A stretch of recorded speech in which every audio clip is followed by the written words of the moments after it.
Oh, I'm just heading out to find a place to send money to my uncle in Samoa. Oh, why waste time and petrol? You can use UP Group Money. You can send money to Samoa and it's really fast. Really? Yeah. Can I sign up online?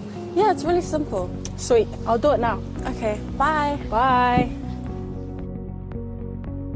Sending money to your loved ones in Samoa has never been easier with the UP Group Money Transfer.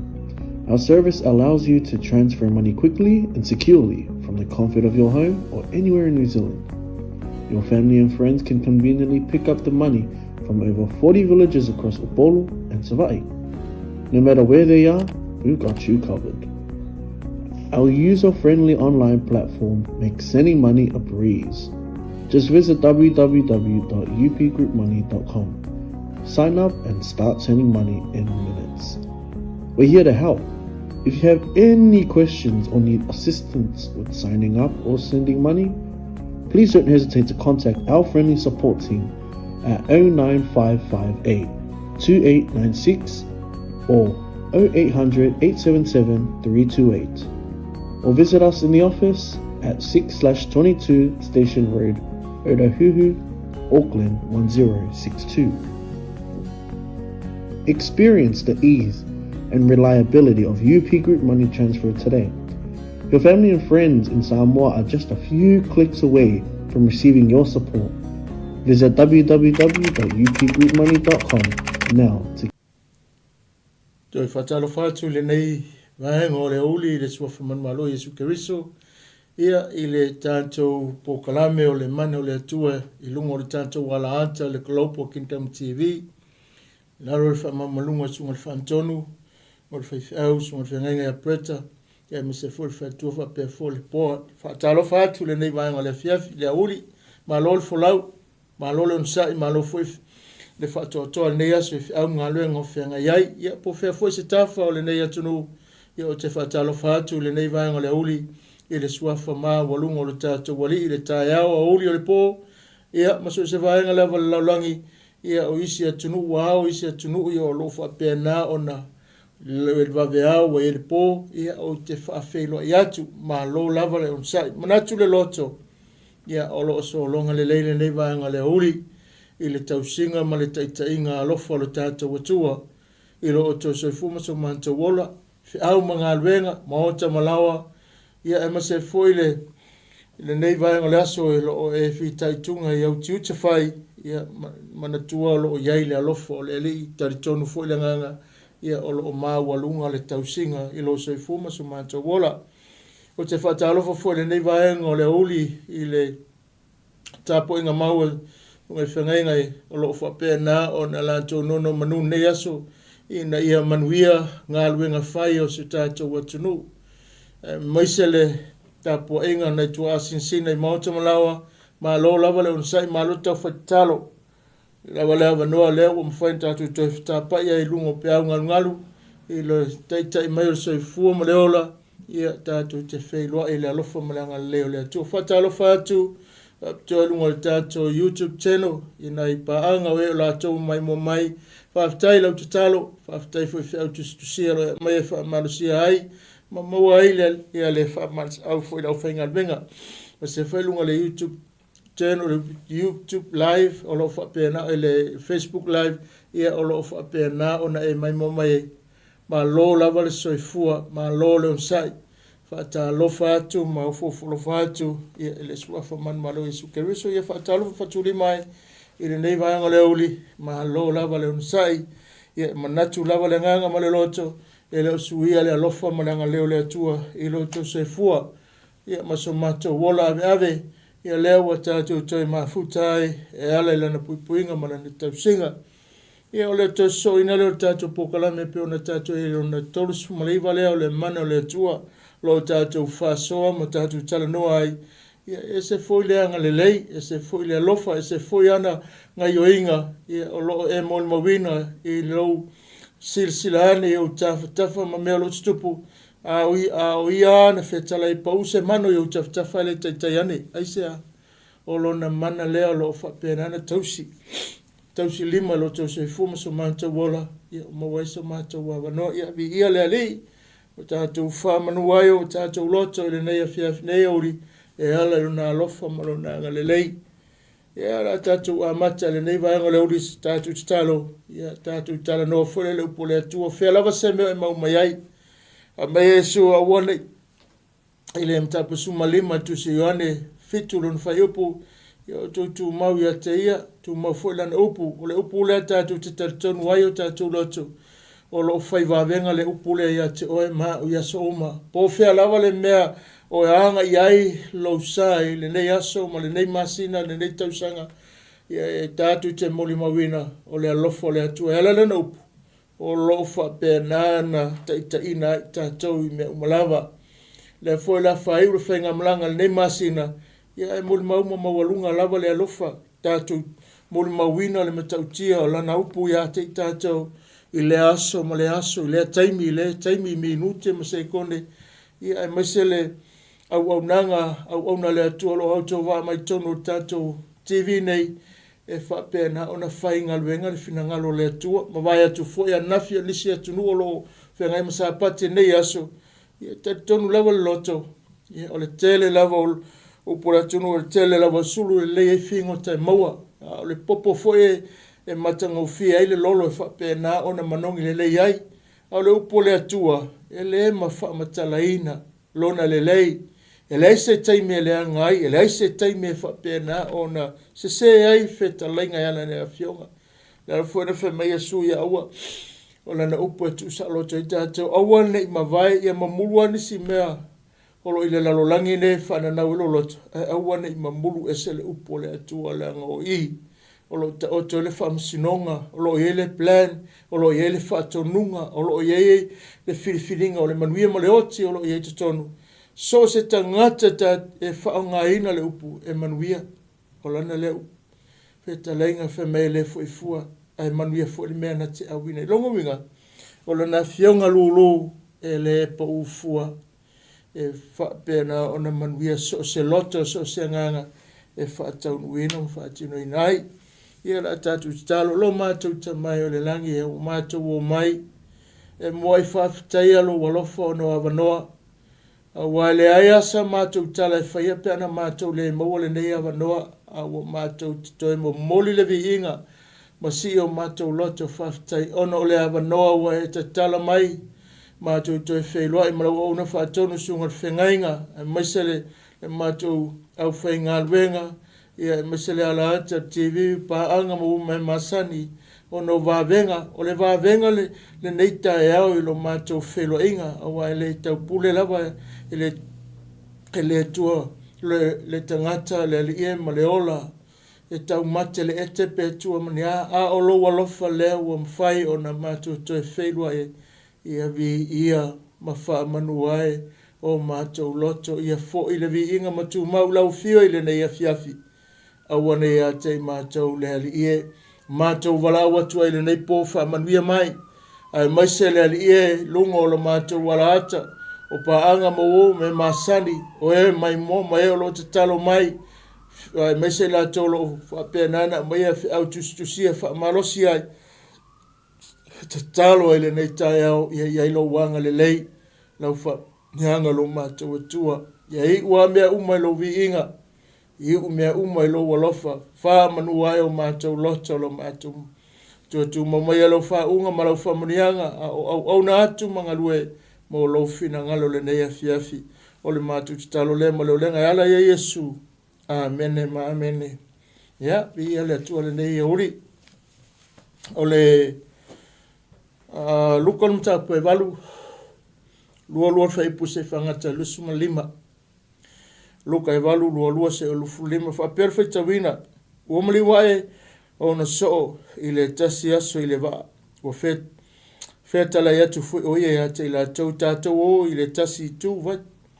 O na la tau tu wa atu i lea, wa alu lo la tau wa a tō wha o ia. O na tō i fua i lea o le wha i le vai, wa oso fia lo la tau wa, ua tāli ngoto. O na la tau o na e lea, ua whafangu ia te o whapea mai le ali ie, le a mātou whano. O na tu o i lea o ia ua wao i le mtangi, ma pe au o le vai o na mawai ai lea ua malu ua whetala atu ia te ila tau o i whea lo o tau whātua tua. Ua mātata ulawa i la tau maofo ua whetautala ia i la tau o ai ele nei a wā ua whetalai o ia i le matangi ma le vai ua usi stai ai lea i a te ia. Ia, whamonia mai lea tua i ana fionga o tātou whaitau whalongolongo e lea ori. Tau ina tu mawatu i a te ialo na viinga. Nei masei o atu i le whawawau lava. O le manatu lea le neitai au o se whamatalanga le aluka i le tātou mtaupu o le mana o le atua. I le vaenga mua pe ona tātou whaitau ai. Tātou tano sina tala la ititi lava i le vai lea po le sami lea. Whamai le whamatalanga aluka la tauia i le vaenga lea o le sami lea na tā ua po le vai lea na tā ua na e le whainga malanga le mai. O le vaenga le kalelaia o se tasi lea o vai tu lotele e o atu le lua se futu lo na māwalunga. Ai mai se lava pe a o i vai taimi a whama matangi malolosi e le whape titia sana sou fo ila e o le tū lea o tonu ia. Whamai lai ma sani ala vai le tū le o ngā sami le i kalilaia. O le tau whela fua i le pēr o taimi lea ngai le tau. O le tuai ngās vainga lea e o iei pēr o taimi e le tau. O le aso lea. Le aso lea wa pēna o na finangalo lea li e mantua foi i le mantaupu lea i le ngata o Yesu le motu tangata ma wha pēna na wha ailoa le misiona o le malo le langi ma le finangalo lonta ma ia ma wha malo lo ma tu sa lotu tangata ma nao lo Yesu e o i lesi tu o le motu o le atunu o le nu le langa lenga sa une lala to malanga le mantua foi la tala le tasiolo o iei le tamalo lo na fortunga mau i le matapu i le faipua i le matapu le a lo na faipula nga e lusu ono se fanga te tusu maliva na i le tala mere ai e le o inala le te tala no ai a lo te tala no ai le uli le nei i le a fale na feta ia i malatou ma le tu ai nga o Sofia e mai se mai tau mai foi la ia o le au so e tele ale au whangota e tele foi tangata maramana mai le tau ma le me se foi la tau ia au whaiwhaiva e ilo le leia le tau leanga ma le tau e soua e maramana foi le whainga e whapena no whai au le aso le po le whainga malanga le whai mai lea le whamatalanga ua o Sofia le waa tali ngoto wa fe momo wai wa fa pena no le mautonu o le tulanga i le taimi fa pena no tupu e fa fita auli ma le o mai o le fa fita auli ma le tali atu tangata i fa fita auli au le aso le whainga mlanga o le tātou te tala no ma tātou wawa ai le tai au nei le tala o lo o iai ma le tangata i te tono le whainga mlanga lea e mawalunga atu lo na mala malamaanga malona matautia na ilo le hafale na whetaiai ma le sou wal sami le na iai. Lela e tala noa i le whiawhine i le tāua o le hafā, tāua fo i o le iai o matangi o le olanga o le tino, ma mea tutupu le taimi le wai eisa o onga o lo whapena na whamanatu e ke wiso tutonu o le malanga lea.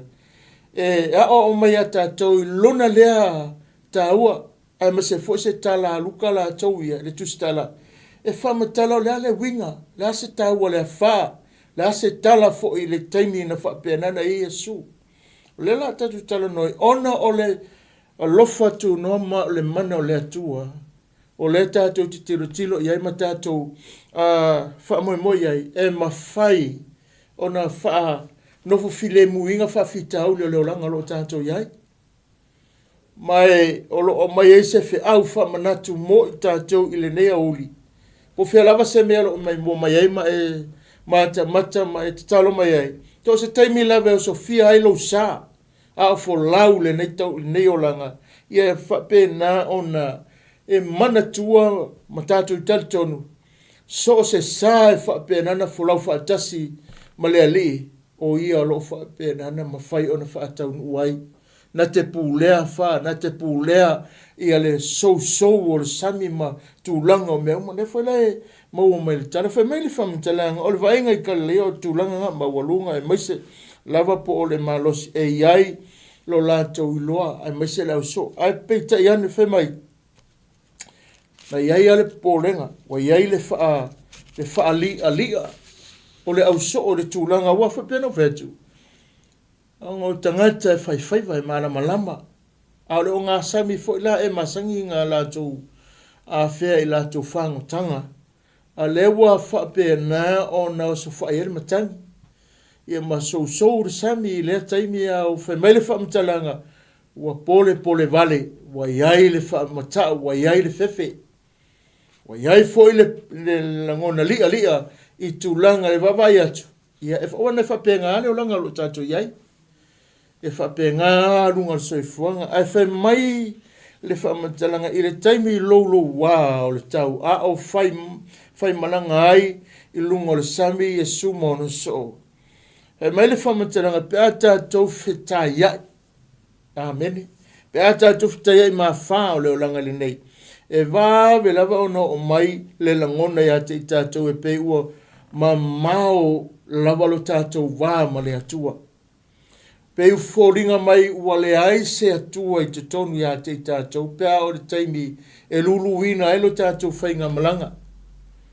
O na tātou manatu la ea ua o le ai se wha moe ia te i tātou a tusa ma le tātou malanga pe o na tātou ia i le nei vai taimi.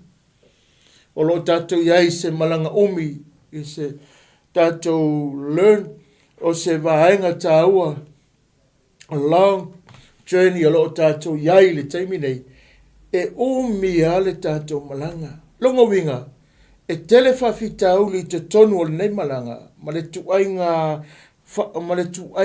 ngai mai ai, e ono tupu ia tātou se lia, o se popole, o se whemomoa, le anga whapenga ngā tūra soifuanga. A o le malanga lea, po o le tala luka i malanga nei, e se le maa nei a le whamanatu leo a mai le so, i le mana o le atua, i lona alo, ma ia whaanofo fi le mule matangi, ma malu o le sami nā lai o na wa manatu la wali ia malato wofo ai, i le fo tu ai ngā mana malona, ma le pū lea o le ngā tūra o me masani o na tupu wa e le mawhai o na tauwhia. O me masani na tupu le si o manga leo langa. Ai ua whate ia la tau ele i eise taimi mua le mea. Ai u whafose i ma la tau titilo. E o fufo i la tau wai. So e matau tia le mea na whai. A o mea na mori mawai luka. Whai mai a luka ia pe a tātou whitai i ma whao leo langa le nei. E wā ve lava ona o mai le langona ia te i tātou e pe ua ma mao lava i tātou ma le atua pe ua le e fose atua ia tātou. Ua tātou manatu wa e ua le haise whatua tuanga. O whea le malosi aia o mai lofa whitauri. E matua i mangoa o tātou tangata i taimi o whaingta. Taimi o so wama le lulu wina o le whātua tuanga o tangata peitai. O le atua o ia pule au au i mea umalava. Mana mawhaia ona i whaafile mu. So se tu ai ngā whā o le soifuanga. Tātou te whea ngai pea i aso uma. Manatua o ai le nei aso. Manatua le nei. So se taimi lava e o mai meia. O le ata o Yesu te tonu o le waa. Ma le ata o le au so o te tonu o le waa lea. O lo o tau mai ai. So o se ainga. So o se tangata. So o se maftanga. Kalesia. Ai e Yesu te tonu. E le whapea e Yesu ngā le ru. Ngā le e o le ate o e whawhitauri. A o le tani atu e whawhitauri. Leanga o le sau whai e le tangata e pū lea le matangi. E whaalongo i ate ia pe au. E malu e le sami. Le tau wha matala mai ele tustala luka le ngai o inga le au so. Ma le tali mai a Yesu. Ma le whaalolongo mea nei.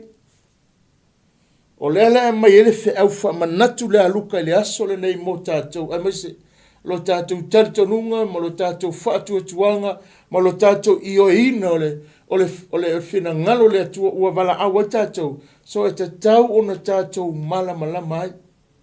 Lala whanau mai na te mawhaia o na whaafile muso si tu ai ngā whaa o le soifua. O le ala to inga matangi, o le ala to inga whaafitauri, o le iaia Yesu tonu le waa.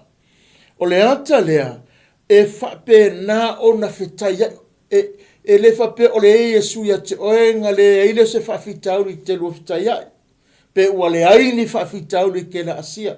O le iaio Yesu i te tonu ya te oe ma, o le ata le ta o mai ei, ua ia te oe le tali o whaafitauri.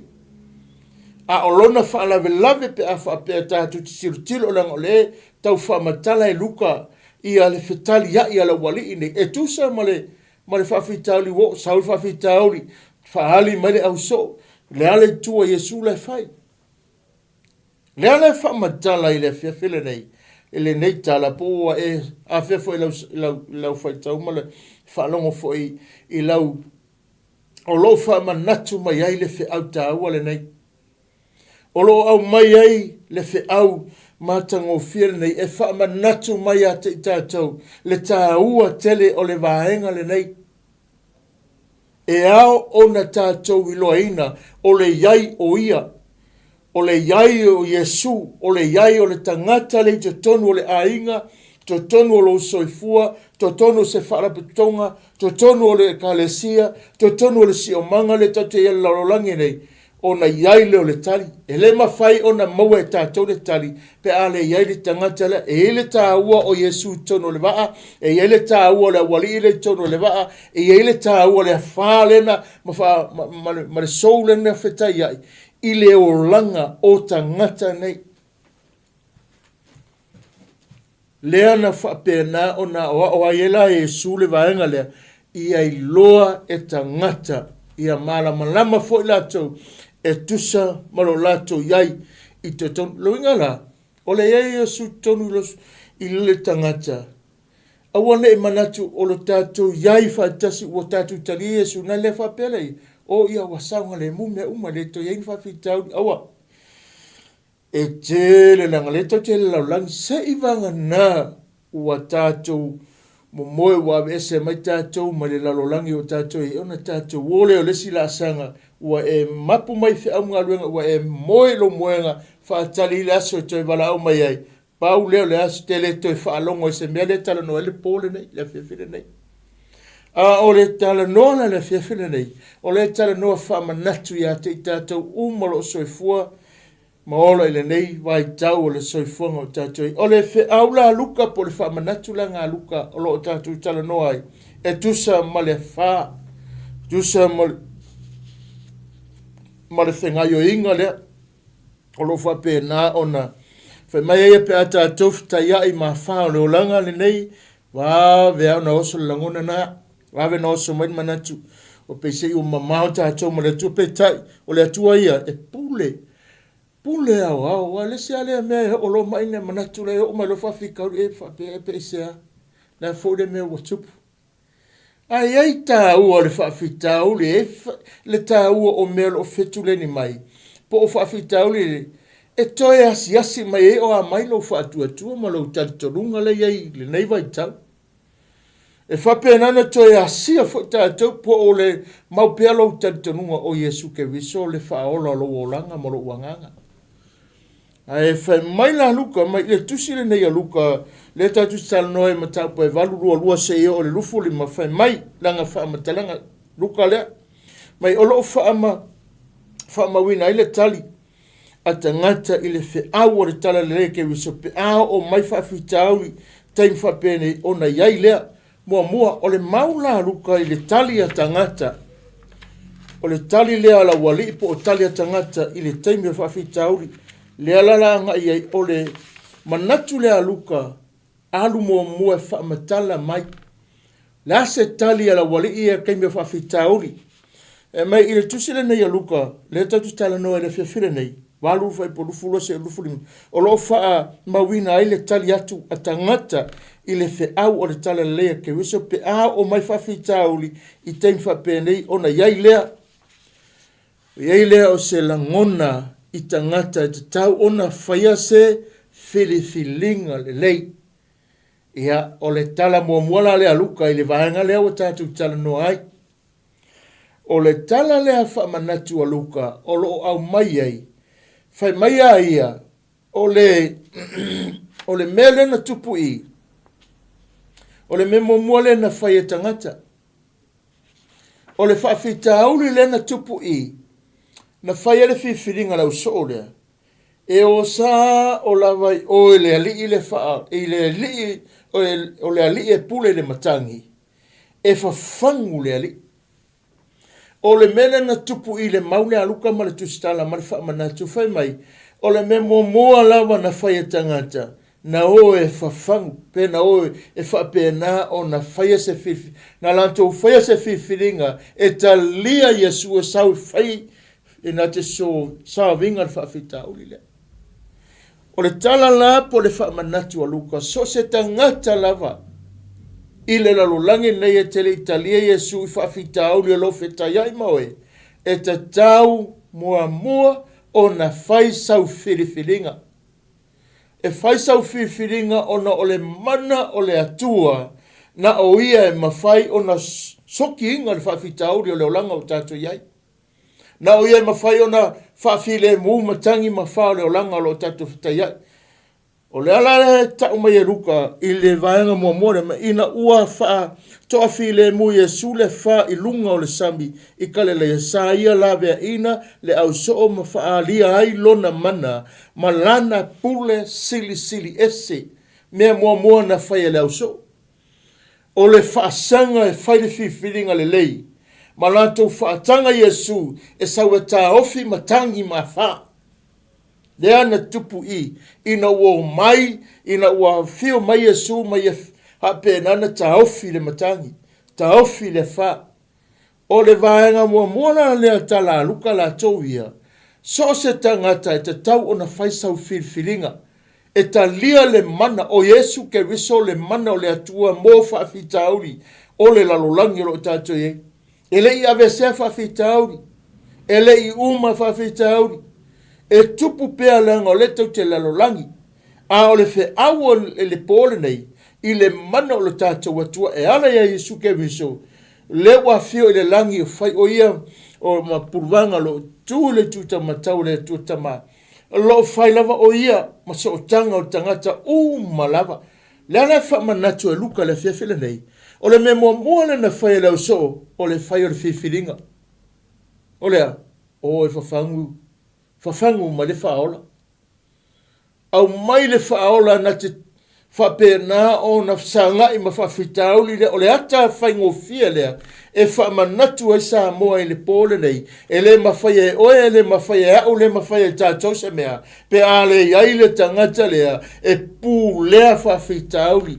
Na te whawhile muina matangi o leolanga. I lona mana malona pula siri siri. E whalolongo I mea uma. E le mawhai la e tātou. Ai mawhai e le atua whai wawenga. E le mana o le tātou atua pe o na whai e le au so.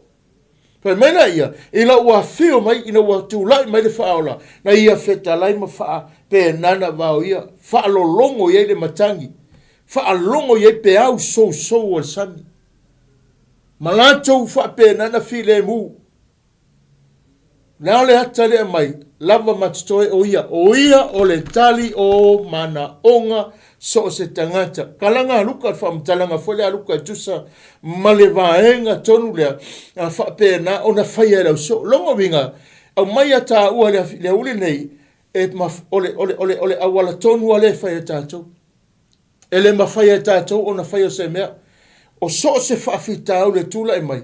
Na o le atua e mwhai o na whiawhio mai na te whaangai o ia a tō mea uma. Mo le tāo whinga o whawhita au li leanga e mai. Ai mana o mia se o langa whiawhia ma se o langa saunga le mu. Whaatanga Yesu o ia e pū lea mea lea i o tātou o langa. E whaalolongo iei le matangi. E whaalolongo iei le mai. E whaalolongo iei ia mea uma. E o le rea laulangi e whaalolongo ia te ia. Alenga o na o e le uso. Na o iei malolatou. La ngona le wa whaile le whiwhiringa ma o ai e whape nana se au mai le whaola o le tangata tangata tonu leo whaafitauri, o le tangata fitoi tonu iai le whaafitauri. O tā ua, e le aise mea ka ke mawhaia. Na le paunua tā ua whai, o le whaalango ilo na mana. E una ngā ioi me lolo na mana i lo whaatua ma lo whaatua. Alanga whameka le Yesu mātou iwa, o lo whapea nana whamatala lua tu whamai, ke whakokua whamai ia, whamai e mawhaia mea le whaatua. E so Yesu e whai, meka tupulanga le, Wafe ke ia te o tau. Se tupulanga i nā le whatutu. Ai ke loe, pena whai atu. Whamatala mai luka, o le tua le, au so nei, na la tau pito la au ngā kupur, kei mi wangi le wha, o le pito la au a Yesu na whai le taimi le wha, ia marenga o inga le wha le whai. Na e lona la ia, e ngalu lue uma nei, se i wawa ai, e a o mai a te au lea tautala, whaamanuia lo fina ngalo ia te oe lete mai mua mai nei, e ori, e tā ua ia te oe ma, e te mo mia o te mo mia aisea, leanga le fe au lea o le alofa le atua, i le tangata i laulangi, le ngata wa ia au mai le whaalotanga, a olo na mana, na te mawhaia o na vaiwaina, na te mawhaia o na vaivaina, na te mawhaia o na tua seina. Ai, le tā ua lea, le tā ua tele lea, o le vaenga lea o le tātou si o manga, ma le manuia o le atua, ma le vala awa le atua, ua ia te i tātou. E ofo ia te oe tele Italia ina Yesu e whai malima whaola i tele i whaia sau whiwhiringa. O lo e whi matua whetai ia i ma whiwhita hauli le neiva i tau o le soifuanga.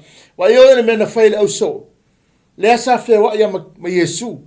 A e na whai le lato whiwhiringa. E oe whawhangu le li e pūlea le wha, pūlea le matangi e pūlea le sami.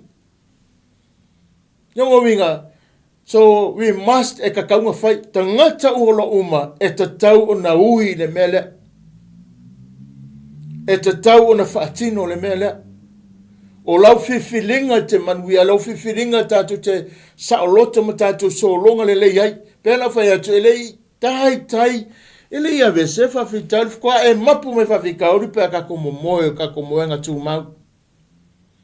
A e o loo tū mau pēa, ale talalanga luka. Mai luka i le vaenga longa lua i le whaamatalanga luka i le tala lava lea. Whaamanatu e memo mua, whai le whiwhiringa leo so. O le vaenga longa lua, mai o le ase au ngā tala luka i le whaamatalanga lea. Mai aia, le ase au ngā le winga o le neitala. Le ase au ngā, a le ase winga o au mai e whaamatala mai ai. Le winga o le wha, ma le malanga lea, ma le vaenga lo le sami ua whapēnana ua whapēnana lulu ai le whainga malanga le. La sami, mea ia luka. Mea o le talana nei mai le evangelia luka.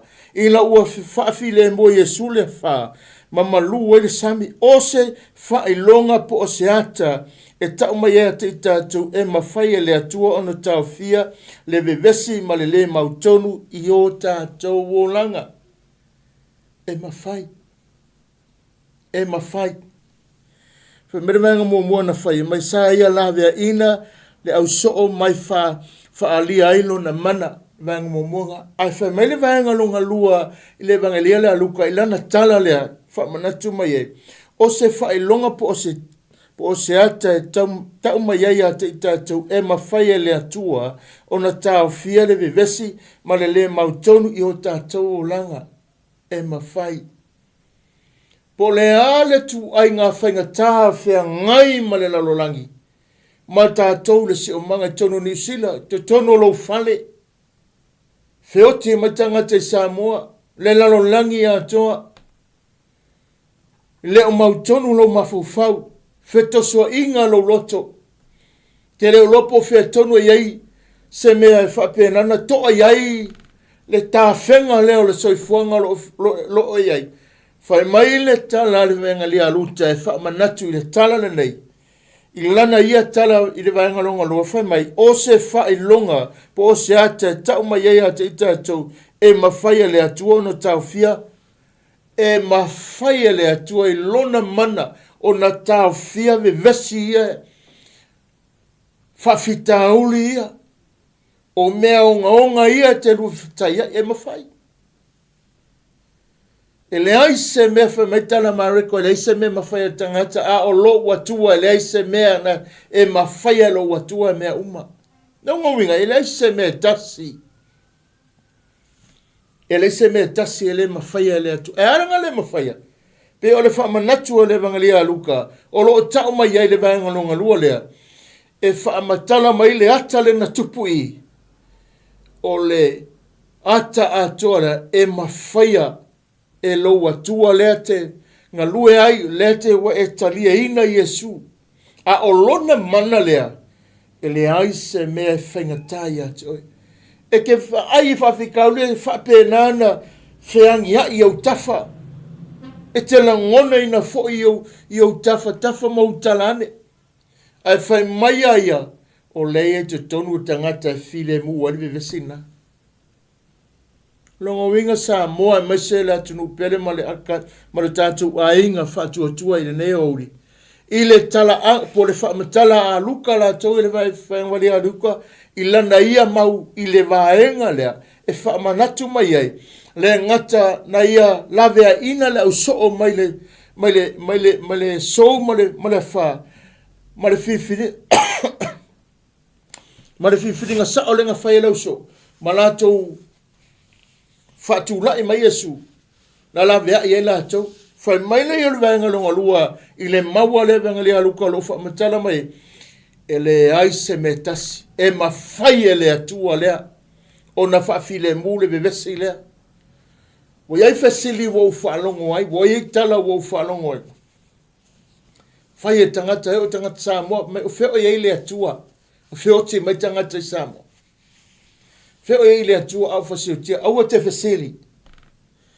O le whaamalosi al pokalame le pone, aua te whasili ngia le atua. Ngā ngalo ia te ire au ma le pule, o le whiliwhilinga o le tangata, e manuia e whiwhiringa fo tangata, na te le au mai ai, a lea mai e luka lea whiawhile nei. Le whi au lea i lona matautia ma lona mana lea, so se teime te wala awai, mai whaatonga ma te tala lo loto, mai whaamaulalo mai wala awatu ia te ia, lo mātou ta mai o le langi. E ou le mana, o oe e te mawhaia mea uma, i lo suwafa i ke wiso, whio maia e te mawhaia na e whaatūlanga lo o langa, wai na whaingofie, e te avelo ainga, e te whaatūlanga mai au i lo manuia, e te whapena o na whaia rau so, whiri e oe whapena, a whape e angila wha, tutu pera au so malato whapena o na matamata pe o le wha, mangoto e laro, e sawa Yesu, e whioti lato. Ai na whaiar whiwhiringa, na o e whawhau taunga esenga yoinga. Sa moai male atunu, e te tau na whai se whainga, e te tau na whai tātou nga yoinga, e te tau ona tātou whaia se whiwhiringa, le lei au mai Yesu o le pule le matangi, o le pule le wha, o le na te soa vinga whawhitauri, o le olanga. La iti te le, e te tau ona tātou whaatanga, e whamai luka, langa whamatalanga e lana ia mori maulona lua, vāngalonga lua. Hei mai, tātou whaamauti noa atili le pōle nei, na o le atua e mawhaia le mea na, so se ko inga vevesi o le olanga. Ma whawhika aule o ngō a matana tupu mai, whai mai o le taimea te whaatanga ai o ia, na te mawhaia o na ia, whawhile mū mea na ia, te oe ma. Ina ia manuia. Lo tātou si o manga, ma tātou manuia, ma tātou maua se la asanga le lei, ma se la asanga manuia, e ale lo na fisoso ni mai, ia te tātou ua, o mwana whetalai Yesu, mai o ua whetalai, e ala ia Yesu ke wiso. O te letu ua oe, o te ia te oe se i o le aso, se i o a i le whaavavau, ma tō fo tala mā kai o suwaru, whai pa suwaru, suivaru, suwaru mai, a whai e loto na kasi se to alua i le lalolangi le nei ma ole atu se me mana na oi e whai e ta mai ati oe mau e ale le suafa Yesu ke wiso. Pea whai tātou te wala au le na. Ale eto e whamanatu e luka le whiawhire nei. O le vahanga lo ngā lua le na. O lo sau noa iei ruka whai mai e mawhai o le ata le. E mawhai e lo tātou atua. o nisi whaalinga i le tusipa ia whai mai na ai o Iesu e meina a o ai mea leno no lua o tala no ai lo wha manatu ma wha pēnā o na wha matala luka wha mai nā o ai e Iesu le wha o se ata o le manapa i o le atua o lo o ngā lue i le lalo langi le nei o lo e nofu ai. Lo e nofu ai. E whamanatu mai a te oe, whamanatu i a te au. A whaina whaia Iesu i le matangi lea ma le malanga lea. O le Iesu lava lea na e lewa e talia ina ma e whaatuatua i ai.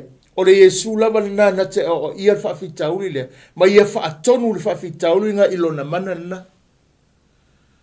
O le Iesu lava lea ma whaina ia tūlai mai e nā te toi whaanofo file mu. Ma whaape nana whaale leia lo tātou o langa i le lalolangi nei. E ale lo na mana le tātou te whaasoa i le pōl i le nei auli. I lo na matau tia ma le pule au ao lo na whina ngalo. E ma whai ei. E ma whai te le atua. E ma whai te le atua o na ia whaia. So o se vaenga ta ua o lo o tātou whapena na whitaia. E oia kewisiano. E o tangata kewisiano. Awa ne mana tu whapewa kewisiano. Whapela na haima se whawhitauru whitaia me. Awa. E ele kali a Iesu na ave tangata whapea. A on mana ia le mere tana noa le whiawhile nei. Whamanatu ia te oe maa. Pa wala kai me kere whaalonga le mera, o le kaime o le a whapea nana e saungi e te wa uma, wa ave ese oe mai le lalolangi, wa ave ese au man lalolangi nei, e te le to e whaalongo e nei me whawhitau. A o lo tato iai pe i le lalolangi, e le ngata o le whaamonianga le i le ola ma le malosi, lala fo le ngā leina mo o mia tātou, lala fo le ngā leina mai e luka le vaenga o le soifuanga whamatalai, o le tāuana o le iai, o le Iesu le te tonu o le tātou, whai mai le ngata o ia na te mawhaia mea uma, ai na whaatonu ma o a Iesu, e o ari ki Apollo, e o ari ki Apollo whape, o lo whape na whea luai, le mawhauwhau i le lalolangi mana ngā lunga e whai, e a o a Iesu ilo na mana le ia te oe, ina wa e talia Iesu e whai marima whaola mai whape atu, le nganga o le oti, le nganga o le mai, le nganga o le li o laulangi anga, o anga ngā luanga pepero, o te matua whaatonu oe le suafa Iesu Keriso, e te a o a iatu le nanga ngā le anga. E le aisana ia i te tonu o lau whane mo lau ainga ma lau whanau. E te a o ai ono le Iesu le te tonu atu, tasi le vaanga tāua o le iai o Iesu te tonu i lo tātou o langa, e whaalo longo iei mea umane. O le mesa le whaalongo ia tātou, a wa iailan le ava noe whaalongo, o no le mone mau, ma le tala aluka, o lo whamanatu, o le vaenga no na tolu le whamatala ngā aluka, i le songa lava le, mai o le ase le sona mai a Iesu, i le whaatoa fi le muina, o le matangine nei. O le ase le sona, o le ase ata, o le ase wheau, o le ase mea lea mai e tonu. E ia walo tala no mai luka i le tūlanga pe ona iai. Ia le vaenga sa whaia leo so, ia ma le ngai oinga mea umalawa na whaia Iesu, ma le whaalolongo nei mea uma. Le ala se le sona, whamea ia luka lana ia whamatalanga, o le sona lona tolu, o le sona la na maumai, o le asa le sona mai a Iesu, i le whaatoa file muna, o le sona la ngai, pe a tātou whewhewe pe mawhatia, ua tātou whaalia aile vai o lo tātou whaatuatua. Ia Iesu, ua whaalia i fo ilo tātou le whaatuatua ino ia, maana fuafuanga ma mao ilo tātou iai ile laulangi le nei, ma lo tātou wawai atu ile nei soi fuanga maanaia, ma le tele o whawhitali o mai, ai wa avea meia, wa whaia inga ilo tātou whaatuatuanga ia te ia, whai maile o luka, o le songa la le na mau mai, le na whaatonu e Iesu la wale ia, o fea ia. O afea e te tau te whaatuatua mai e tau. Mai le whamatananga. O tau tupulanga le whaatuatua o te matatau lava i la tau maofo. O te iate o tau se i afea. Whai maina le sona na whaamanatu Iesu i la walia. Pe a tātou whewhi. Pe ma whatia ua whaalia ai le vai o lo tātou whaatuatuanga mo mona ia Yesu, ua whaalia e fo lo tātou le whaatuatuina o ia, maana fuafuanga ma mao mo lo tātou wola nei. Ia ua waaila le mea o lo whamatala. Le ala whamatala mai e luka i. O le sona la Yesu i le lātou, le waaia Yesu la wale ia. O le avea lo lātou le taritonu lea, e ono ua whaititia pe whaalea o ngai nai, ia lo lātou le lumanai ma losi leo a mai e ke wiso i te tonu o le tangata, e ma whai ai o na lātou manu malo, pe a whai o le tu ai ngā whaatuatua lea, pe a whai o le tu ngā taritonu lea, e taritonu le vai, ai le taritonu i le loto. Le ala fe mai tale Yesu e langa ia wa ai malanga ia fatu langana i le lato i lana wa ai mai le so o ma le lato malanga lea. Fa mai lola mananga tala pe ata to fe pe mafatia ua faalia ai bo mua faalia lo tato vai tele ma lo tato fatu atua ya Yesu ua faalia mai fo lo tato fatu atua lo tato fatu atua faalia i fo lo tato le fatu atua ina o ia maana fuafuanga mamao molo tātou iai i le neila lo langi. Longo winga, walawa le tau mai ai. E le aiso tātou whaatuatuanga tere pe ma losi le ale tātou tatonunga vere wa ai. La langa mana e tala la postolunga whai tusinga konito. O tele, mātou tele mori mawatu i mea mātou te waia. O le whaatuatua i me le vaia e whalangolanga o le mauti noa le nā. O le whapenana whaatulanga na langa e tupu mai ai le malosi te tonu e tei loa ai le tangata lilo. Lo whaatuatuanga le nā i a Yesu ke viso le ali o le ola. Le alefa manatu mai ai e Yesu i. O le aveo mea nei, o le atale na vaia i la wale ia, walawa le whamatala mai ei, e whaalea ngai nai se malosi anga tele ua amai alo tātou wali e tātou te manu malope tātou te e ai le manuia tele watu umai le atua i le lalolangi nei tātou te tarisa paia ma tātou enjoy ina ai le mawhaina hu o le mena pe a whai o le tu ai ngā loto ere vai malo tātou le whaatua ina o Yesu ke wiso i le olanga nei o lo tātou e iai a whā i le ala, ma le soi fuanga le nei, o lo tātou iai, ai ua tuuina mai e le atua ia te tātou se whaavai mautū, e tau lai le ai lo tātou whaatuatuanga e ala i lo na alo o Yesu ke riso.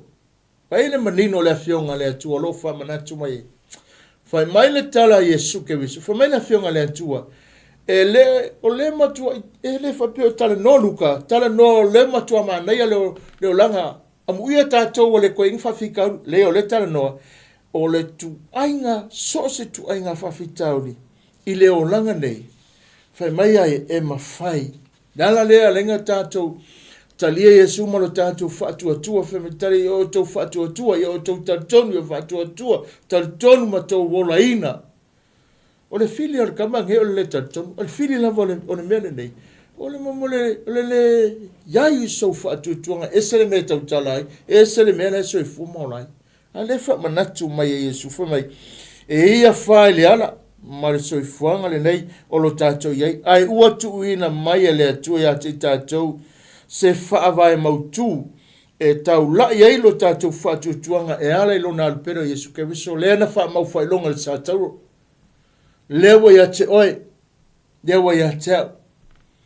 Le nā lava tatonunga mar whaatutuanga whapenana tātou tutuai. Le a lava kei me pesi mai ai. Ia e loa, watu umai e le atua ya te tātou se whaavai mauti noa, se whaavai mauti tū. Ilo tātou iai le oranga nei, ilo tātou whaatuatua ina, o lo tātou wari o Yesu ke riso. Ma wha mausali iai lo tātou te tonunga. I le vaenga luna lua langa i le pon viu le ai fo ia aluka e winga ia Yesu mala na whaamatalanga o le whailona Yesu i le whiawhile nei o le mele na vaai leo so, ma le ata le na tilo i leo so. O le wheme mea i lea, e ono a fia ailo tātou, tātou nunga i le lalolangi nei, e whetosua ina ai tātou.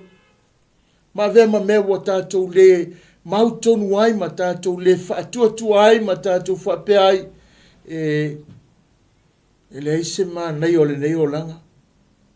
Ono lo le iloa, wa umana whaata oto, a whai maile turuspa, i whai maile whianga le atua, o le olanga nei tau te, ke le a whai le ala.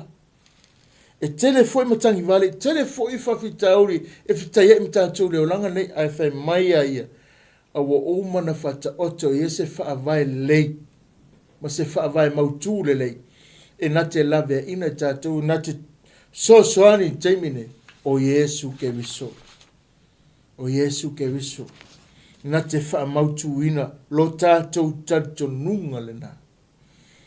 O le tātou nā tātou nunga. Vaenga no na wha i le tātou tala le.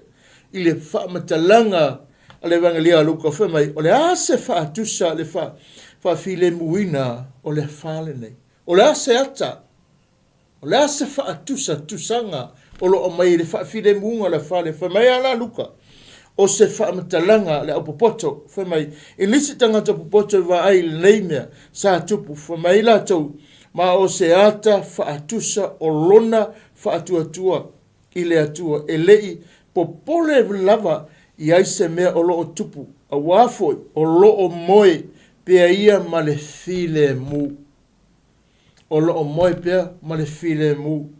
I le whaatusanga luka ia ma le moli maua tangata pupoto ma la tau sa whapena whaitau ma la tutusia.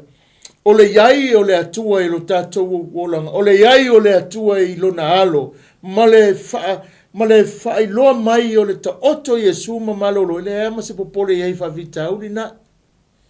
Ile la sila fia le ai se me tasi na tele sila fia ina na sila fia le matanga le oso me le tangi le oso me le fa le oso me le so ile yango kele ile ma fau yai a wa fo ilanga o lai ate ia lo ia te ia mai o se fa atusa o le fa file muina o le fa o nisi tangata poto vai le nei me sa tu fumea ma o se ata faatusa o lona faatuatua i le atua e le popole lava ia i se mea o lo tupu a wafo o lo o moe pea ia ma le file mu isi taimi wo o ke me ke mo kakaunga e malolo a wale file mu lo mafofa wale file mu o fealwa i solo e mo ingi o manta a o lo mafofa o kiki o fo i me Samoa Amerika wale file mu o fealwa i solo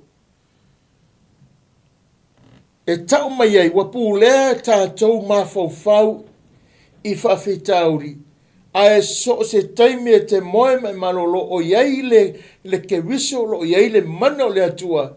E moe lo tino file mumolo mawhauwhau e te lua whiala whatas. Te ala malose, te ala fia. Lea wholea e ala fua si o lima. Aisea, lea sa lua malolo, sa e moe alai ei o ia sana whawhile mu.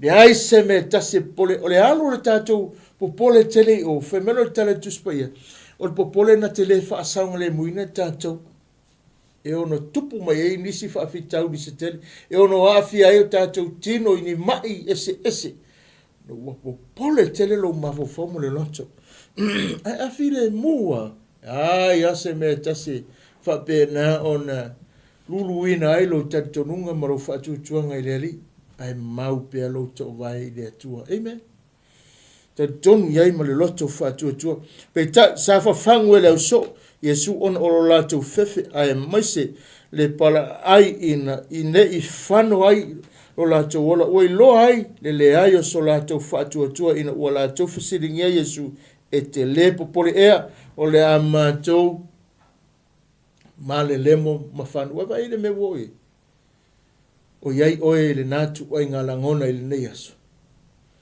Wa e whapena na sai solo i tangata mai whape atu o le lao o mai ale aso i le maua lawa se mea sa emana wa e popole, wa e atu wale. Wa e whapea wa le ala o koe kasi le vai aso, koe kasi le aso. le alu ia popole la toi o le file mu. Ai o lo manatu, ma le fina ngalo le atua, malona fasino manga, so e te tauna ilo. E le ailo se file mu ia te oe, tumu lolo tātou mafofau, i mea ese o leo langa nei, ona ua le aile mana o le atua, e te moe file mu ai. Wa e le me wo ye. Wa e le me wo e leo so. No nofo ma le tangata pu le ale matangi ma le fama me o le soa sami. A ua ve vesi solo la tau mafofo ma la tau whapei fo. Nei a whano. Nei a malelemo. O iei o e letu ai ngalangona whapea. A le te lolo o iei le tangata. Lara fo ea ringa. Fai mai aso i la tau mantaria o iam whatua tua lon suafa. Le ngata e tala noa ilo na file mu. E tala noa ilo na mana. E tala noa ilo na alofa. E tala noa ilo na sosoani ilo ia te tātou o le mana leo lo na nganga. Na te tau a veo tātou tinga. Na te sosoani te mwhapea nei. O vene tala noa ai. E whama natu ia te tātou. E ore mena o iei. Wai loa ai le ai so la tau whatua tuanga ina wala tau fasilingi a Yesu. Wa fesilingia. Wa mai ele popole tele o la wali imo lo lato. Wa le tala le atu spa ia tusi mai nei manatu e fam fai ele popole ona tau avea lo tangata. O le kele kai me ke popole ai. Tele foi le fa fitau le a o mai ati oi. Ti nganga ro ele o se sele mele ma wo la hanwe ya lo ma wo se la popole. Le la o fa le la ka ngar le la to etasia na yasu. Na yaso o le aso le famo mo le kingo mayan mel. Ne wa makanga fa misa me le wa makanga le fia. Asia, o popole le mafofa. Le popole le tupu la so, malato fa pe nei a fano matou a malemo matou ai wa ngalo ya la to le tangata. E pu lea le matangi ma le fa. Vai ngalo lima fa mai le tala aluka, le fa mtalanga aluka ile nei tala. O le ase ta ua o le savali a Yesu lungo le vai. Ma ta fia ile fa. La se kaua, la se winga, la se fe au o mai ai. La fo se mea lo tala no mai ai. Le vaenga le wa tata wo ai. Ile fa matalanga aluka. E au ngai ate, o e au ngai ate. Le ala tatu fe mai aluka ya. O le tasi upu ana fetala e Yesu. Ai na file mu ai le fa e fai lo ai pe fa matala atu ai i tangata Yesu malona tua mo mole na le fa matala o le ase ta ua o le sa vali Yesu lunga o le vai ma le ta ofie mua le kala luka mala na fa matala e au ngai ate oi e fa manatu mai ai ate tato o Yesu malona mana ilona tua le e whaamanatu mai ai. Le whaamatalaina atu i tangata o Yesu ke viso. Malona mana ilona i tua e mawhai o na tau fia e lava matitoe is more than enough. Ina te tua e vau ia le whaafitauri lea. Ina ia whaalea o ngā ina. Lea whaamatalai ma toi approve ai I ma toi whailoa ai I le au so lava ia. Wale aba nole, e leo iele moto tangata, e leo lonu, o le longa tonu saminga o la taua, lesi lea vaenga taua o le point villeri a luka ngai I le vale nunga le vaama, Yesu ma so, o le va aie I la wale, e mantua o ele mena I loe petaru, ngale maunga ngai loe petaru, ina uafio ae, ia le mamalu o le atua mawhamei o lo uatali penena, a o lunga le vaa, nai lo uma e la tau, le tangata lea. La le mere whaata mai na I loe lau so o le atua lava ia. Malona mana le ua whape na whaalolongo langa vesiri. O ai ea lea tangata ua whaalolongo ia ile matangi ma le wha. Nanga ui o le atua. Lua, ua nao Yesu foi na te mawhaia o na whaia lea na te whaia le matangi ma le vai I au sistai. A wā foi o le unga na o ia sa heiu ina to fa sa o ina toa le fa mamalu le sami lua le vaenga na lua ile fa matalanga a luka ile va aya Yesu ile mele fai mai le tala luka ile fa matalanga le fionga le tu mai o le vaenga lo na Yesu fo ina te mafaya ona faya le matangi ma le vai ia usiusta ia te ia. Na pruva e Yesu ile au so ia lato ilo pe a ole taimi ole atu ua maore ngaruenga ia lato toe mana tu natu ma mautulo lato loto ile upo Yesu o te letu ua o tau o te iate o tau ia se ia o ole aso ngata anga ngayan matai o lusu mai valu o lo tala nofe mai tala Yesu o te letu ua o tau o te iate o tau se ia o ole aso ngata anga le alaf le si le vaenga lo o whapena na whamanatu ina ia wa aila o so matau tia o le teimi e o ai malatou mautinoa o le lau te o whaatasi ma le mele na lato vai ai o le mana na whaalongo ia ilea le matangi na whaatoa fi le mu ailea le sou o le sami ma le mauti no le lei lato te oe i le ngā luenga ma le ministry o le a pena na sene ai lato ia o ma le mauti no i le mea na lato va ai ai i le mea na lato le ea masasinga ese le le nu le moto tangata le ni au whaale sai o whaala bilabe ngā o la kou wale kongui aena matua te tala ai le mana o le atuma whailo ai o le vaenga lunga lua le mea le tasi whapena na whamanatu Yesu e le tau ona iai se kewisiano ise la ngona le mautonu pe o mai whawhitauri o lo tātou whaatuatuanga ia kewiso na te au maia le file mu te le lava i o tātou o langa. O le sile vanga tāua o lo whamanatu mai ate i tātou le mele e le tātou se kewisiano o na masau salo e le tātou a se kewisiano o na masau salo ia kopo mwole malo whapena whamanatu mo se o le wani. Le manatu asa tangata masau salo te mause mea. Le lai whamanatu whamaele te tau ona Yesu ke wisiano ise la ngona le mautonu pe o mai whawhitauli o lo tātou whatutuanga ia ke wiso na te mawhaia o na whaafile muina mea umalawa lo tupu le laulangi lo tātou iai. Ona o lo na mana o lo tātou iai. Tātou o tangata i te tonu o se ata fo ilea o le ai o se whatutuanga ili au so. A wasa la tau whapea ifo ele ai lava se ano pe kea mai ane Yesu i le wha ma le waa o le a tali ngoto e ui lava na i loa le lei a ele au so o lola tau malanga whaatasi ma le tangata e pule le wha ma le matangi o lo so i fua nei e o le wha wawau ai ua le wau ia lo la tau le tali tonu lana whamanatu mai a luka. A whai o se keu siano ma se tangata whaatuatua a le tu ai ngā langona lea. Lewa ei, lena malanga whaatasi, lena o whaatasi mai Yesu, a o le ata le tau mai ei. A lea i lava se taritonunga. E le te taula se keu siano, e le te tau se tangata whaatuatua, ona o ia langona whapea te ia. A ola se langona whapea, tau mai ei, e lo iei se lua maftanga vāwala lata ma le ona le manosi uma, ma lona alo lea wa ufoina mai, so se tangata whaatuatua, ai whai mai te whaatuatua, a o tu ainga langona ia, longowinga, e le iei se lua maftanga vāwala lata mai ia, e te taunga i, e mawhai ona veale neitala, o se lo i tau tele mo so se kewisiano, a o mai taim whaingta whapenei, ia whaamafan whanaina pe i tātou ma whaatuatua atu le atua pe a o maia wha ma matangi o le soifuanga nei. Whamaia ia, mai le whaamatalanga le whiunga le atua i le nei auri, o le nei whaamanatu mai le upo le atua a o mai. O meia a o mai la taimi nei, e ta tau o na maupea lo tātou tatarunga, ma lo tātou whaatuatuanga, e mawhai o na vele nei tala o se whaamanatu na o se luitau.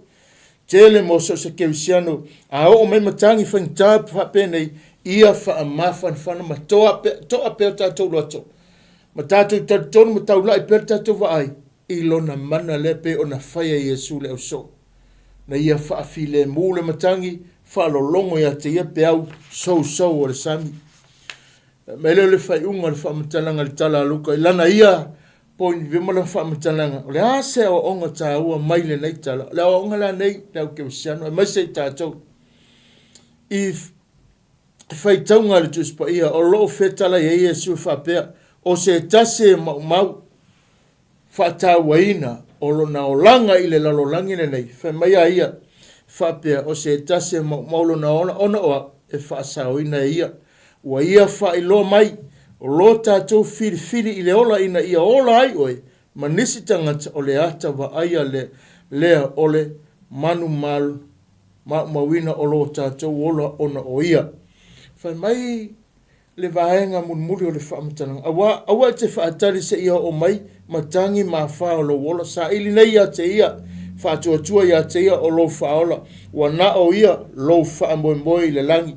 Whaalango ia te ia ia so uma. Tusa lava, po le ani whaafita auri la iti, e te rua whita iai. Whai mai ia e whaalango ia te ia. Ia e whaatuatua atu ia te ia. Mai e whaamauti noa. A o mai matangi ma fa ia manatua o Yesu e toa file mu ai me uma o ia fo ina te fo ia so se fa vitauli ile nei o langa. E mai le ma nei o le conclusion o le tusi po le tato mta upu nefe mai so se a onga ta una nei fe mai o fa o fa taunga just pa ia o lo tala Yesu fa pe o se tase mau o le vaenga ta ua lea. O lo o mai ere fe aua luka ma le moli maua luka. O lo wha pele ino lo wola. E te manatua e te tau ona wha pele e te le maua e le maua ile manuia le tala no ena whionga le tu. A wha mai aia a whai e wha mau lo wola ona o le atua ma le tala le lei. E te toe maua le na. E te toe maua le na. A wha mai maulo wola ona o le whangaluenga le atua. E whiwhiri ina ia ola, ai oe manisi tangata o le ata wa aia o le mau o lo tātou ola. O lau whiwhiringa e te whaia e te wha maulo wola ona o le atua malona whina ngalo. O lau whaatino ina le nā, o lau ngaluenga, ma lau whaatua tuanga Yesu e wha maulo taimi mo ia. Ina ia ola le stangata, ina ia e ola ma whaola ina sesi nganga, e te lefu. Fa lango fa fitauli e te le solo muli fa fitauli a o lo fa lau filinga ma lau no tainga e te nga yatu I fa fitauli le ngata o lau filinga e te le popole lo so fumolo wola ona o le ngaluenga le atua ia manuia a o tangata fa pena ona o ye le fe awa tala le fe mena ia o te fa atari se yo o mai mutangi ma fa lo langa sa ili nei ia te ia, whaatua ia te ia o lo whaola. Wa na o ia lo whaamoe le langi, whaalango ia iaso uma, tu salava po ani whaafita auli la iti e te rua, whetai iai. A o mai matangi ma wha, ia manatua o ia o Yesu, o le toa file mu wai mea uma, o le whaalolongo i mea uma, o ia fo ina te fo ia, so o se whaafita auli, e ala I lona mana ma tautia na te lavea ina tātou. E le mawhai e sis. E le mawhai e tātou tupe ma tātou melo tātou mawaina I le lalolangi nei. Le mawhai. Ai mawhai e le atua o na whaia. So se tangata la wala. E tā ua hai. Lele tā ua le tala Ioane.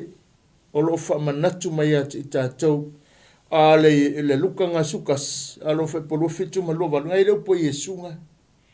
Ma e sili ai le whaalongo I lana upu, ma ola ai le upu, ma whaatino le upu nga, o na vea lo I o se tangata, manu ma lo. Mai nei mea uma, lo na toi wha manatu lea, o lo tātou whaatua ma tātou wolam ngā ioi le upu le atua tātou te savale, a whapea na le upu malingutu, e le ai ma se ao ngā. E lea I fo I se au ngā o le nei wha moe o le soifuanga lo tātou tau mwhai e pe a whai e na o le upu maringotu a tātou te le wha atua. A whai fo I tātou te tau tala le upu maringotu a le aile a le mawhai o na tātou wola ina. E le mawhai fo I na tātou wa aia. A lewa toi wha manatu e Yesu pe ona ma na yere toi o mai e luka o le vaenga muri nga luse o le polo kalafa leo le mtaapu leo luka. Whai mai a ia. O le whai taunga le tusi upo le mtaapu po le whai upo leo. O wha penana wha matala mai. O Yesu e wha pea. O se tasi maulo na ola ona oa. e whaasauina ua ia whailoa mai o lo tātou whiwhiringa i le ola ina ia ola ai oe manisi tangata o le ata wa aia ole mai mawina o lo tātou ola ona o ia ma le tala le lei. Peke alu e ke au le atua le na upu ma e whaia le mele mana o ile atua i lona whina ngalo. Ma e whaatau nu upo whele mele lunga o penga ta whailangi o whaangaina e tātou te tala noa i le whionga le atua. O le te whaia, o le te nga lue, o lau te talo lo whai i le iloa tu sesi a lo whaia i lo whale po whele mea o lo e tuli vai e, te talo mo missionary, te talo mo penga ta whailangi e le nei ala ata lo whaia, e whape nana mo mori ele whiau, o lo e wha maulo tei. Mo le atua mo lona whina ngara, o lo whao ngai nai, lo tātou tala lele, i lo tātou wola ina, ma lo tātou tariton wina, ma lo tātou whaatino ina. A o mai la whape o na iai le whiau o le aso le nei, wa e mauti noa lo loto, o lo ia te o ele manosi. Oi, ke viso, e leo o iai si tātou manosi. E leo le fita fita, e leo le malosi le fita fita, a o lona nganga e mawhai e tātou uma o na whaatino ina, le nei wha moe moe le lei ma le nei ngā ruenga ua wala awe tātou ina ia manuia. E hei le mafuanga na o Sofia ai le whale i lunga le vai, au na o lantou o seata na toi whaapula Yesu le au so mole ngā ruenga ina ia lātou loa. E le ai se tase i lumatu pe tua mai, nai lo o Yesu, le alo le atua ua ia te ia le atua, na te mawhaia. O le ale mamau ma le onga whengtala a whea ngai maringa ruenga, e mawhai e Yesu. A le ungo le nā wha moe moe, so se tase maulu na ola ono Yesu e te toe maua. O le upunga, wha manatu le nā mo tātou le nei a fiafi. I lona mana, ma lona anga le lei, ma le whaalinga o lona alofa tūnoa. Sa moe le nei maenga o le ori. E mai Yesu, e le maua se tasi sauia teia. O ia le whaitotoa o maa moe. O se ulu whale mai, o se whaperana ui mai, e le whano ia. E manuia. So se tangata lau, o whawhita auli a leo langa nei, e te whaamua muano whawhita auli, ai whaalongo lua Yesu, na e te tonu mai, e te le lava mea la atutupu, ai a e whaamua mua ke visu. O na manuia ai la ia, o la sanga uma. Ia, whamanuia le atua le nei vaenga o le uli, le tātou mtaupu, peo na tātou tala no ai, o Yesu, malo na mana, peo na, o mai fo e, le vangalia Luka se fe au whaamanatu, fe alava se vaenga o le nei aso, ia, o te momoli atu, ia te oe, toi whaamalosia, toi whaamanatu, na wa ia te oe, wa e loa mo e malamlama, alu na ino tātou, e whaafifea na e toi whaamautui. A leo whaamanatu le nei a fiafi. Mo I tātou ina ia whaamauti noa teli le atua malona mana ua ia te. O lou tali eino Yesu e whai malima whaola, le ua ia te I tātou le atu atoa o lona mana. Tātou te au nātuai manga lue atuai I lona whina ngalo. Ia whaamanu ia te ele le atuai so tātou atunu, so se vaenga o lo e mai. Mai moma e whapenana e mata mai ia whaamalo, whaafitai, lau te talo, whaafitai foi fi autustusia o ea maia e whaamanatu ma whaamalosia e foi nau whenga venga. Ia whaamanuia le atua I so se maot, so se vaenga o le nei a fiafi. Waonta malawa, e masi tonu whenga luenga, tonu o lau saa, ia anga le lei le atua. Le anga I atu whaamanga o le nei aso, ta iala pelo na mana te ina I tātou, se ia iu le nei aso lo na alofa. Tātou maua se a fiafi manuia, ia whaamanuia tele le atua, I le nei a fiafi. Lea foi lana ona, whapea nā ona mafuta le nei a fiafi, ona Yesu. Amene. A tātou whaiu se talo. Lo mātou tamai, e ona le malosi umama, e ona le whiau. O mātou whaiu le nei a fiafi. Mumoli le vi inga ma whaafitai atu le loto. Ia tu mau le vi inga I lau fi. Awane ia te mātou le ari ie. Awane ia te mātou. Mo pelo mātou malosi ma le whaatau wa o mātou tangata. E au na mga lue whai alo whi ngā ngalo so se mea te mana o e whai. whaonga ailo mātou whaatau wa. Te tālu matu ina atua i o ruma, ma le loto wha maulalo, ina ia whaia mea umua, e vi ia ai lau fio. Mātou te tālo matu ina atua ele nei a fiafi lo mātou tamai. Ia iai lau file muma, ia iai le alofa, ma le anga le leo lau fio. Tai ta ina ai to engo fi au mga luenga o tutoe o seo mātou atunu mo utangata. Tai ta iala lau fio iala, i rea ngai atu mauta malau e tono whewhenga luenga. So se vaenga lo iai la tau, o elo whapenana tapua me maota, nai tua asin sina maise o ona. Mātou talo whamanuia i lunga o penga ta whailangi, e maise le ie, le YouTube channel whapea le Facebook live le lia le nea fiafi. Ia ile anga le leo la fio, whamanuia la o ona whaatonu sunga whengainga, ma te whaitua whapea whanina whaialo, maise le port member tono le mātou wala ata, ia vi ia lau fio maanga le lei, lo mātou atua. Whamaulalo se ngangana se upu o le tonu, whamangalo le wananga, fo i le vi inga i lo sua whai Yesu o mātou wolen walau atua nei. Amene ma amene. Ia, manuia tele nei o uri, i le alofa malanga leo le atua. Oh, I'm just heading out to find a place to send money to my uncle in Samoa. Oh, why waste time and petrol? You can use UP Group Money. You can send money to Samoa and it's really fast. Really? Yeah. Can I sign up online? Yeah, it's really simple. Sweet, I'll do it now. Okay, bye. Bye. Sending money to your loved ones in Samoa has never been easier with the UP Group Money Transfer. Our service allows you to transfer money quickly and securely from the comfort of your home or anywhere in New Zealand. Your family and friends can conveniently pick up the money from over 40 villages across Upolu and Savai. No matter where they are, we've got you covered. Our user-friendly online platform makes sending money a breeze. Just visit www.upgroupmoney.com.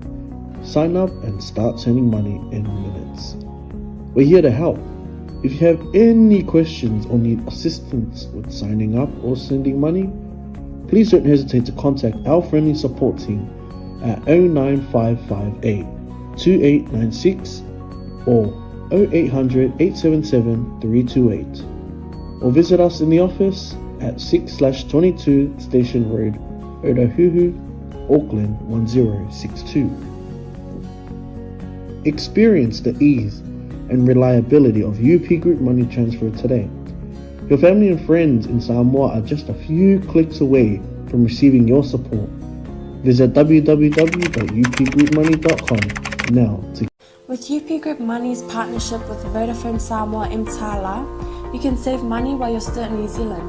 You'll need to register with UP Group Money to receive a Vodafone SIM.